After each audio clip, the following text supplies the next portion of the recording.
Approximately 6.7 million older adults 65 and over in the United States currently have Alzheimer's disease, the most common form of dementia. Because the population is aging worldwide, dementia is becoming increasingly common. The social and health impact will likely grow. But here at Stir the Coco, we continue to share research and information to keep your brain healthy. Did you know microdoses of lithium may protect against dementia? Early studies suggest that this tiny mineral can reduce amyloid plaques and slow brain aging. Did you know that our guest today, Dr. Steele, has written a book with brain hacks to help prevent and reverse dementia? Welcome back to Stir the Coco. Before we go chat with our guest today, I would like to give an hola shout out to Sue, a doctor and student of mine whose passion for keeping our brain healthy is contagious. Keep sharing your knowledge, Sue. Vamos, let's go chat with Dr. Clint Steele.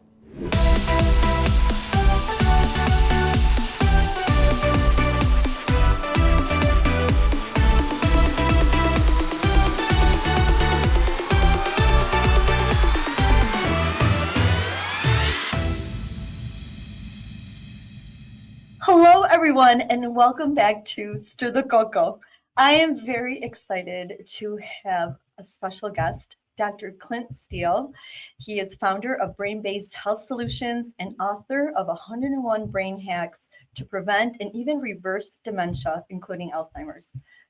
Dr. Steele, welcome to the program. Well, thank you very much. Thanks for having me. I'm ready to stir the cocoa. Yay, we love that. Love to hear that. Well, first of all, we want to hear if you could share your journey that led you to focus on saving lives from dementia. Tell us how you arrived to this point. Yeah, absolutely. Thanks for asking. And thanks for having me, by the way, too. I really appreciate it. This means a lot to me. And in 2014, my grandmother was diagnosed with dementia.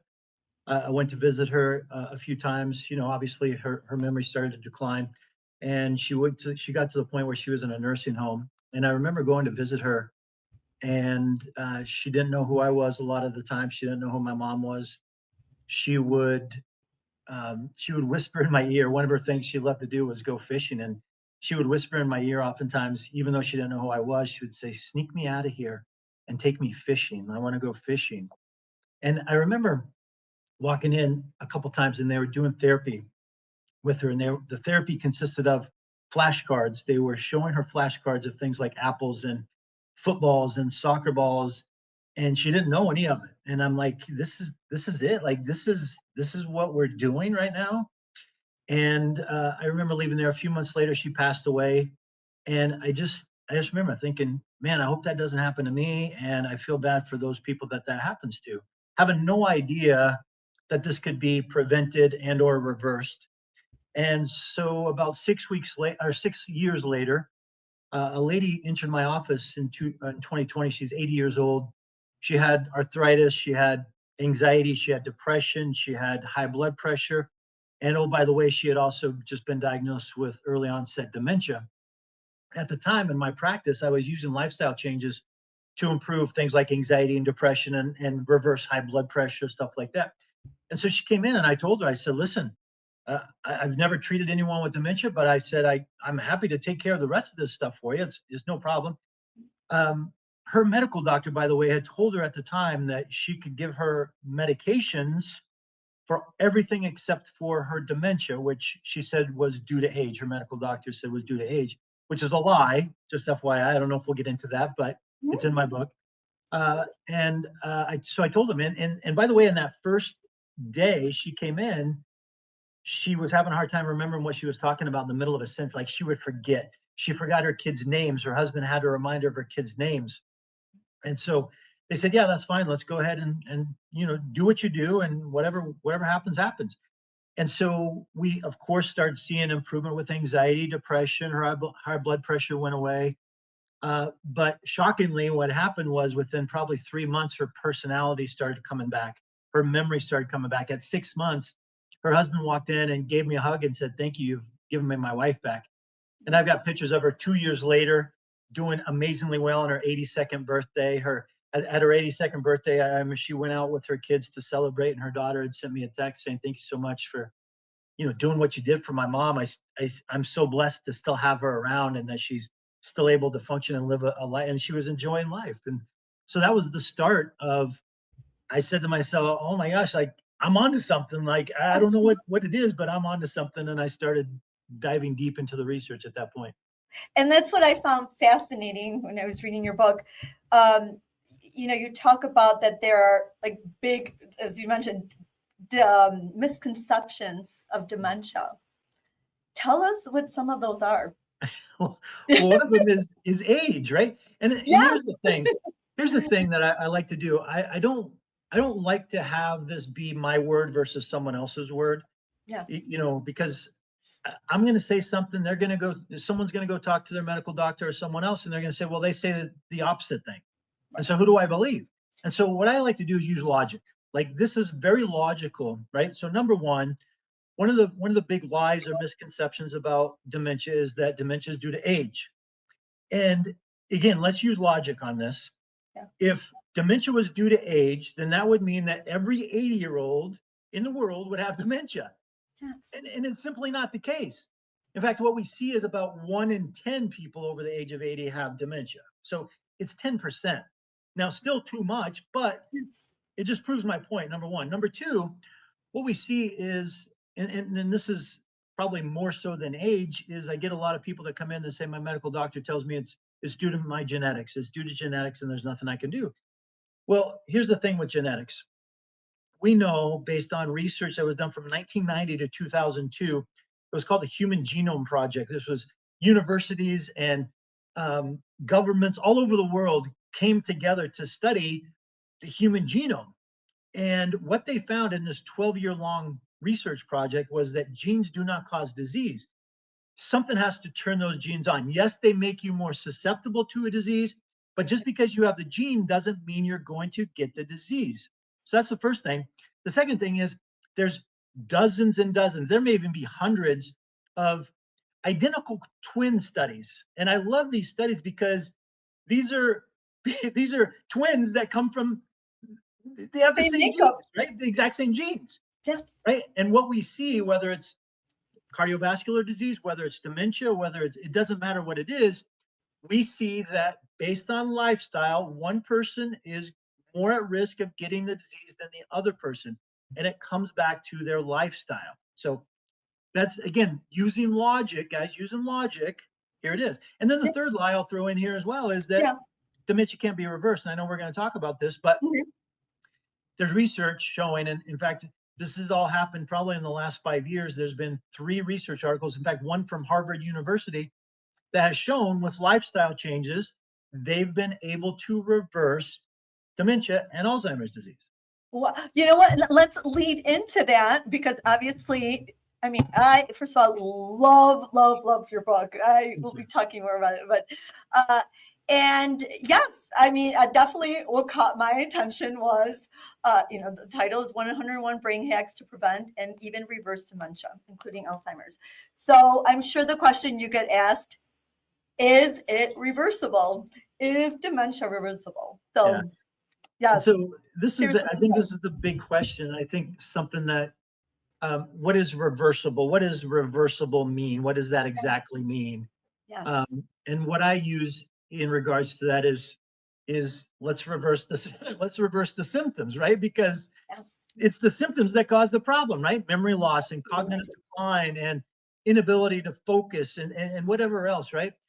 And 100%, 1,000%, we can reverse those symptoms. So whether or not we're saying this is, reversing dementia or not, it's, half a dozen and one, whatever. I'm not going to get into that discussion.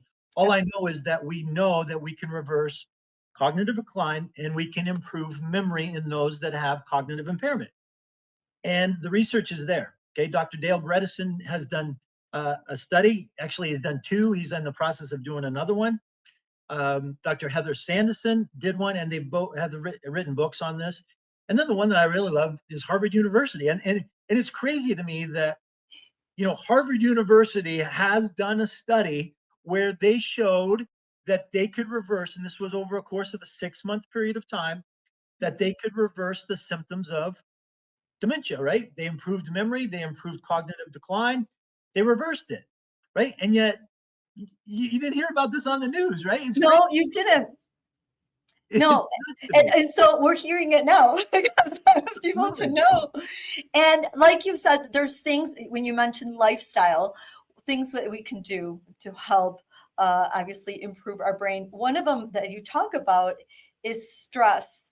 And, a lot of people, that's a big word we hear all the time.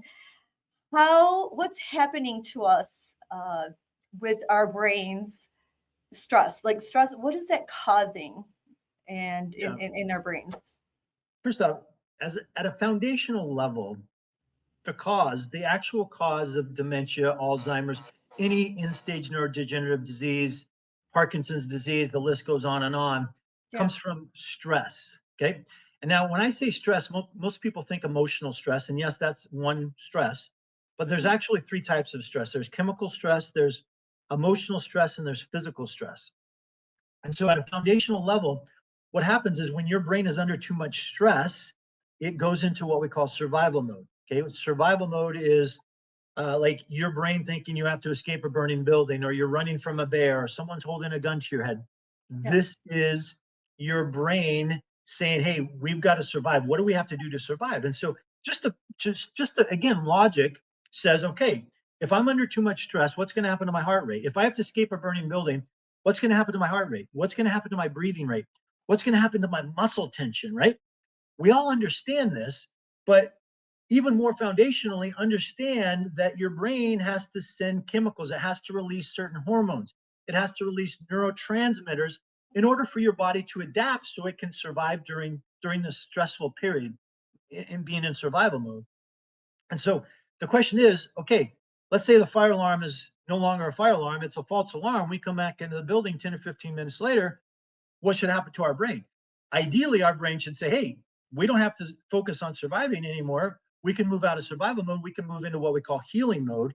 And that is just what it says, healing mode. You cannot heal when you're in survival mode. Okay, you can only heal when you're in healing mode, and that's the parasympathetic nervous system. Some people refer to it as rest and digest, etc. Here's the key. When your brain is in survival mode, the cortex of your brain actually degenerates, it atrophies, it shrinks. And so what happens is that we see more and more people today that are under chronic stress, right? Whether it's the emotional stress, whether it's they're putting too many chemicals into their body, that's a chemical stress. They're not moving their body properly. That's a physical stress. They've had some kind of trauma. That's a physical stress. They have toxins in their body. That's a chemical stress. It goes on and on. My digestive system's not working properly. That's a stress. If I have hip pain, that's a stress. Like these are all stressors. And so what happens is if your brain can handle level 10 of stress, but your stress exceeds that brain's ability to deal with that stress, that's when we start to see brain degeneration. And so what happens is over 15, 20, 25 years, that ends up with end-stage neurodegenerative diseases like dementia and Alzheimer's, et cetera. The early signs, and I know this is probably one of the questions you were going to ask, but I'll jump right into it. Thanks. Because some people say, what is the early signs that my brain is degenerating? Yeah, and this is a big piece, and this is what I'm trying to get more and more people to understand is that when you have sleep problems, that's a brain problem. When you have high blood pressure, that's a sleep problem. Anxiety, depression, digestive disorders, focus problems, ADD, ADHD. These are all signs that your brain is not functioning properly. This is your brain saying, hey, we need some help here. Something's wrong. Okay. Unfortunately, what most people do is they ignore it, number one, or they take medication to cover up the symptoms, which only causes more problems because you're putting more chemicals into your body, which causes the brain to continue to degenerate. So people have to find other natural or holistic ways to deal with things. For example, you mentioned ADHD, ADD. I see that with a lot of young people. They're quick to medicate them or find. Are there solutions people can find? It's the same thing. Everything you see in that book, Yeah. everything that you see in that book helps people sleep better, helps people focus better, helps people digest their food properly. It helps with all of that. By the way, going back to young people, and unfortunately, this is what we're seeing, right? We're seeing, and I've seen this in my practice, 6 and 7-year-olds coming in on anxiety medication, right? Wow. 13 and 14-year-olds coming in on depression medication. No. And so what we're seeing now, and this was a study that was in Blue Cross Blue Shield did this in 2018, 2019. They showed that early onset dementia at the age of 35 to 40 was increasing by anywhere from 300 to 400%. Oh my gosh, that's shocking. So that's the reason I do what I do, because again, going back to the age thing, well, it's just due to age. Most people think of, 60, 70-year-olds, 80-year-olds get dementia. Well, now we're seeing it in 35 to 40-year-olds. Okay, no, it's time that people take this way more serious. And what I love is, like you said, when you talk in your book, there are solutions, there are ways to change our lifestyle. So I thought some people want to know, how do maybe share one or two, how do they start their morning? Because I think that is like the base, right? When we wake up, what should people be doing in the morning? Yeah, excellent question. Yes, stay brain fit. I love the bookends, right? Let's do something in the morning, let's do something at night, right? Exactly. Yes. We got to wake up, we got to go to bed. So this is a perfect time to start to integrate some of these habits. So for the morning, one of the first things that I love is, and I talk a lot about mindset in the book, as you know, but I'm a big proponent of mindset, changing your mindset. And the reason for that is because emotional stress, I think, is probably at the foundation, the most common reason people end up with dementia and Alzheimer's disease, right? They have emotional stress. A lot of times it's subconscious. A lot of people don't realize it. And so one of the things you can do before you even get out of bed, when you're still in what we call alpha state. So when you wake up, so most people know about delta waves, right? That's when you're in a deep sleep. And then you move into theta, which is your light sleep brainwave. And then you move into alpha. Alpha is like your hypnotic state. And so as you're waking up, most people are aware of this. They get into this like trance state where they're like kind of half asleep, half awake, and kind of half dreaming. This is an alpha state. This is a state where your thoughts actually reach your subconscious, which helps to change the state of consciousness. So while you're in that state, I want you to focus on good things. I want you to focus on positive things. I want you to visualize the way that you want your life. I want you to focus on the good things in your life. And the reason this is so important is because when your brain thinks about good things, when your brain is happy, that moves it into healing mode. That means your brain can start to regenerate. When your brain is focused on fear and worry and stress and, oh my gosh, I don't have enough money to pay the bills, et cetera, that moves your brain into a stress mode or survival mode. And that's when your brain starts to degenerate. So let's start off your day in a great way. Let's start it off by focusing on good things. If you want, you can even get a journal out and start writing some of those things. Okay. The other thing that I like to do in the morning, and we can go on, again, this is all in the book. Yeah. But another thing that I love to do is we all brush our teeth in the morning for the most part. Right? So let's combine some things that we can do with that habit that's already been formed. And so 3 things, I just did a video on this the other day on my social media, is let's, number 1, brush our teeth with our opposite hand, with our non-dominant hand. Okay, so I'm right-handed. I will brush my teeth with my left hand. What that does, that forces my brain to learn new tasks and develop a new pathway. It's called a neurosynaptic pathway.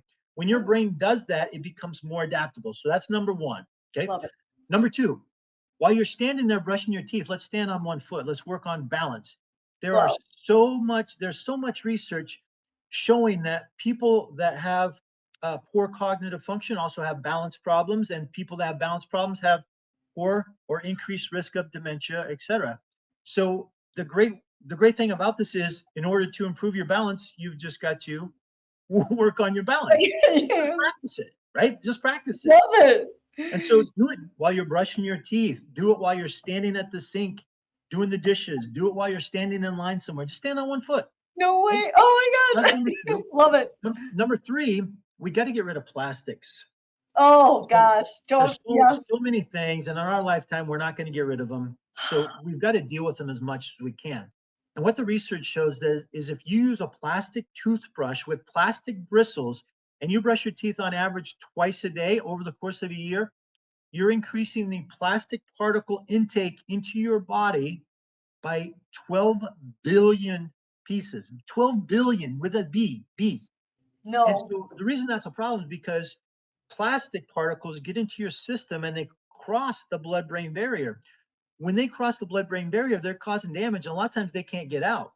And so what we see in cadavers that we've dissected the brains of those that have passed from dementia or Alzheimer's Yeah. is we see 750 milligrams of plastic in those brains. Oh That's my, the size, just so you know, that's the size of a plastic spoon. So imagine a plastic spoon being in your brain, just kind of causing havoc, right? oh my gosh. So I use a bamboo toothbrush with horsehair. There's also boar's hair um, bristles, and they work really well. I know it doesn't sound. First thing I heard it, I'm like, I don't want to put Oh horse my God, hair in my what? nose. But you don't even notice the difference. Honestly, you don't even notice the difference. So electric, and they don't have an electric toothbrush. You're just the old-fashioned toothbrush. Yeah, you don't want to use electric toothbrushes either, okay? Because of the input of one of the things that we got to talk about if you want to go down this route is Yes. EMF, right? Electromagnetic or EMR, electromagnetic radiation, and Tell us, so Tony. you're getting that by putting that in your mouth with electric toothbrushes. Oh my gosh. Okay. No, life changed today. Actually, I think I got one at a hotel. It is a bamboo toothbrush. So I've been and pull that one There out. you go. There you go. Uh, this is fascinating. Wow. I mean, the data is out there. It's crazy. Now let's talk about, well, you mentioned plastics consumption. Are there other things that we should be consuming to help, keep our brain healthy, and foods that we should be avoiding? Do you have Yeah, for one or sure. I two? mean, Yes, diet is a big one, right? By the absolutely. way, you said something about the research is all out there. Everything that I share is backed by research. I don't That's this fabulous. is not my own personal opinion. This is what the research shows. This is what I do with patients. Love it. Um, yeah, we need to get on number one, we've got to get off the standard American diet. The standard American diet is proven again and again and again and again to kill people. I mean, it's killing people, guys. Whether it's cardiovascular disease, whether it's end-stage neurodegenerative diseases, it doesn't matter. We've got to get off that. And so what we want to do is we want to move to, I recommend one of three diets. Okay. A keto diet is very good. And the reason the keto diet is very good is because when your body's in ketosis, the brain loves to use ketone bodies for energy. Okay. It Oh, does very well when that happens. And so the more energy that your brain has, the more likely it is to heal, right? Again, common sense, right? yes. Number two, and by the way, that was in two of the three research articles I referenced earlier, showing that you can reverse Alzheimer's with lifestyle changes. The one from Harvard showed it was a whole food plant-based diet. And so when I say keto, guys, I'm talking whole food keto. I'm not talking about these packaged foods that have all these Yeah. chemicals in them, Yeah. right? That say keto friendly. That's not what Yeah. I'm talking about. I'm talking about eating whole foods. And so the Harvard study used what's called a whole food plant-based diet. And I like that, except you've got to supplement that obviously, because you're not getting everything that you need in just a whole food plant-based, Yeah. 100% The plant-based. proteins. Yeah.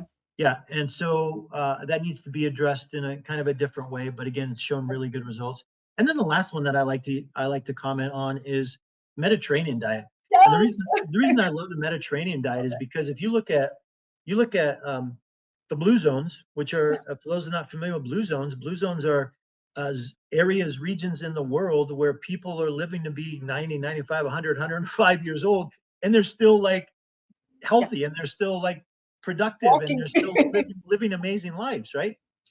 And those people live for the most part on a Mediterranean diet, right? Lots of fruits, lots of vegetables, not a ton of meat, but they do have some protein in there from animal protein. But those are the three diets that I highly recommend. But guys, we can break this down. Like there's so many things that we can do. We've got spices that are so beneficial. We cinnamon and turmeric and ginger and cayenne pepper. Like use a lot of these spices. Eggs are so beneficial. In fact, they're probably one of my favorite snacks that I recommend for people that want to improve brain health is eating eggs, hard boiled eggs, or soft boiled And eggs. so they don't, and then the cholesterol thing, people always like put eggs, push them No, aside. no, no, no, no, no, Yeah, no. You got to eat eggs. You got to eat eggs. that's good to know. Yeah, that's a whole separate. That's a Yeah, whole there's a separate whole, but you gave us a interview. great foundation of where to seek this out and what to do. Yes. Yeah, for sure. And which one do you do, doctor? Which diet, or do you do a combo of everything? Yeah, thank you for asking that, by the way. I like to alternate. I like to go through like maybe 4 or 5 weeks on one, and then I change it up, go 4 or 5 weeks on another one. And the reason I like that is because you always want to keep your brain adaptable. If you stay on the same diet for too long, Oh, your brain will adapt to it and get used to it, and then it's not as effective. And so what you want to do is you want to change it up. I love that. Oh, that's great advice. Well, I have, I just amazing hacks, and I picked three that I thought maybe you could expand on for us. The first one is hack 100, stop the cannabis. What are your thoughts on that, especially now with so much legalization and all that? What is that doing to us in our brain? Well, most of the research on cannabis is done in 20 in young people, like 20 to 30-year olds. Okay. And what we see, some of the research comes from Dr. Daniel Amen. Some of you may have heard of him before, big into brain health. But what we see with his studies are something called SPECT scans, where they actually take pictures of the brain and they can see where the brain is actually degenerating. And what he found in doing like thousands and thousands of these is he finds that people that use cannabis on a regular basis, and I'm not talking CBD, okay, we're talking the Yeah. actual THC, right? Mm-hmm. Um, is we see similar results to those that have had alcohol problems, okay, alcohol issues, and also brain injuries. So similar Brilliant. to someone that had a TBI or concussion, we're seeing the same type of formation in the brain with that. But what we see, and if you think about this, I mean, just again, going back to logic, guys, the big thing is um, when you meet someone who's smoked marijuana for years and years, right? Mhm. Just think about this. What is their how are they acting, right? First off, they're probably super, chill. Like there's been movies on this and they joke about Yeah, it, but this is how yeah, it is, right? Like right. super chill, but oh my gosh, yeah, I can't remember that. Yeah, I don't know. I don't, whatever. Like think Yeah, about that. But what we see in the research, again, outside of what I just talked about, Dr. Amen, is yeah. that we see a decreased memory and increased cognitive decline, cognitive impairment. So, speaking of young people, they need to be aware what it's doing to them in the Yeah, now. yeah. Yeah, And absolutely. unfortunately, we were both that age. We were superhuman, right? It doesn't matter. Right. Oh, yeah. No, don't. I work with high schoolers, and yeah, no. Yeah. So, well, the next one is hack 79 is learn a new language. And Doctor, talk Oh, this one up because that's what I do for a living as well. oh, hola, ¿cómo está? Sí, Ah, doctor, por favor. so I am learning Spanish, very little Spanish Oh, right now, but yeah. but I'm moving in that direction for Love sure. that. But So, yeah, how are you feeling cognitively learning Spanish? well, here's what it does, right? It forces you to not only have to learn the new language, but then you have to be able to interpret it, right? And this is my problem right now, is that I'm learning it, but to hear someone speak it is way too fast, right? Because Right. my brain is not, it can't comprehend that and then be able to associate, okay, she said this word or he said that word, and now I got to figure out what that means. But what that does, that forces your brain, again, going back to pathways. Because this is the key. What happens is this, and I explain this to a lot of patients. You have all these neurons, right, in your brain, right? And so when you're first born, a lot of these are starting to connect. And then as you get older, you start to learn stuff, you have more and more of these connect. what happens is as we age, these connections start to separate, and then they just become the neurons. And actually, the neurons actually start to die. Wow. So what we want to do is we want these neurons now to start to connect. And so when we learn a new language, we learn a new instrument, we learn how to dance, whatever, we start to connect these neurons, right? And it's first it's one connection, then it's two, then it's three. Then all of a sudden these neurons are connected, right? And so what happens then is there's a law, it's called Hebb's law, that states that neurons that fire together wire together. So these two neurons start to fire together, start to connect and wire, and they want to connect with other neurons, wow, right?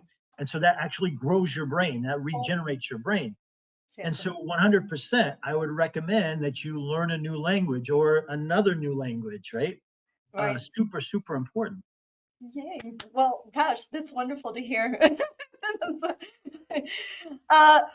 So you're doing a good thing. See, you're doing what I'm doing. You're helping save lives by helping people learn new languages by improving their brain function. That should give people more purpose, right? Than be like, yeah, I'm going to listen in class now. Exactly. No, well, what it does, so you teach high school students yes. Spanish? Yeah. Okay.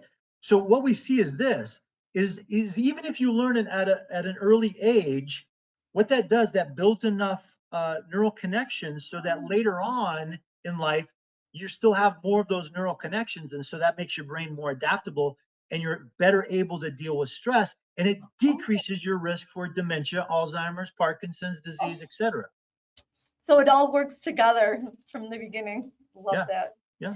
Well, Doctor, we just have a few more minutes. So I wanted to, first of all, ask, well, I think we really talked about this because at the end of your book, I like when you quote, you say, too many people wait for a miracle pill. And the reality is the pill already exists, but most are unaware. So I think with what you shared today, there is information out there to make us healthy and brain fit. Would you agree? Obviously, it's already there. It's already there. You know. Yeah. Unfortunately, and it's really unfortunate that most people are waiting for the magic pill to show up, for big pharma to come in and save their life, swoop in and save them.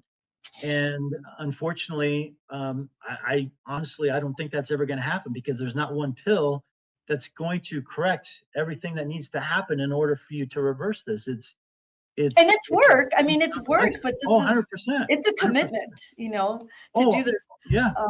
But it is such an exciting ride. I mean, like with your book, I love how, first of all, user-friendly it is, that you can literally pick a hack and be like, okay, today, I'm going to try this, and it's, I mean, everyone in my family is getting this as a gift. So awesome. I wish you could come autograph them for me. So yes, definitely. I love this. Well, before we go, we have a tradition here, and actually Spanish word. We have a manzana, an apple, and I like to put in a question in here, and then we teach our guest a Spanish word related to whatever is in the question. Awesome. So here's it's a simple question today, but I am going to ask you, can you share a comical story or situation you experienced in your medical profession? And maybe it's related to dementia or not. Oh boy. So something, I'm sure you have a lot. You work with so many people. Oh my gosh. Yeah, I don't know if I can share that story. I don't know what the audience is. We're all age groups. Yeah, I'm having a hard time coming up with something, honestly. Too many. The joke. So I'm a chiropractor by profession. Yes. And so when I first started practice, I would adjust someone, right, especially their neck, and patients would oftentimes say, "Oh, this is awesome. I love this. How long did you go to school to learn this?" And I would say them with a completely straight face. I'm like, "There's a school for this?" Oh my gosh. And so they were, no. Wow, Doc, did they come back? Oh, yeah, of course. Yeah, they knew I was joking after, Well, I here's your tell them or Spanish something, phrase. but yeah. So I'm going to teach you the phrase "how funny" in Spanish. So here we go. It's 2 words. Que cómico. ¿Qué comico? Oh, perfecto. Great accent. Muy ¿Qué bien, doctor. comico? Yeah, so que cómico. So that's Bueno, bueno. sí, excelente, doctor. Well, it has been a true pleasure. And well, I hope maybe sometime you can come here in studio in person. We'd love to have you. That's awesome. Thank you so And much for having me. I really enjoyed this time and love what you're doing. no, I really appreciate you. And we will link all your socials, all your information, and everyone needs to get this for people for the holidays. Definitely excellent. Awesome. Well, thank you so much for your time, and hope to connect again soon. Excellent. Thank you. Thank you, Doctor. Bye bye.